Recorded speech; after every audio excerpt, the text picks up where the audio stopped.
नमस्कार फ्रेंड्स मु विस्मय बाबन आपण माने देखुछंती स्वयं ज्ञान दुकान। फ्रेंड्स आपण माने जानि थिबे ओडिया यात्रा दुनिया रे एई मासे 2 मास हेबो जो वाद विवाद चलीछि ता भितरे एक घटना सामना को आस्थिला श्रीक्षेत्र एवं सोनाली को घटना। सोनाली पंडा होचंती तुलसी गणनाट्य रे अभिनय करथिबा जने मुख्य नायिका।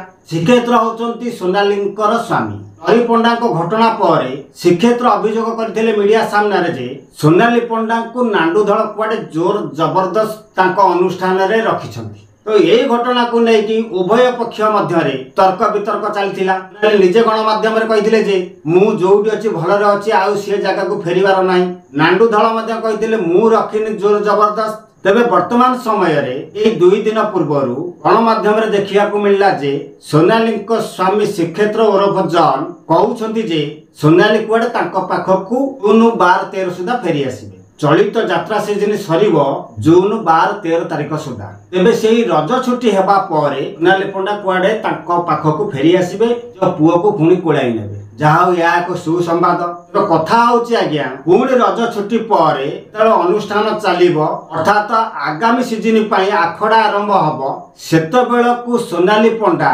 सबुदिन पई घरे रही जिबे ना पुणी यात्रा अनुष्ठान को फेरिबे। ये बाबत रे आपण मानकर मतामत कोन निश्चित भाव कमेंट माध्यम रे जणाइबे। वर्तमान पई रहउची नमस्कार जय जगन्नाथ।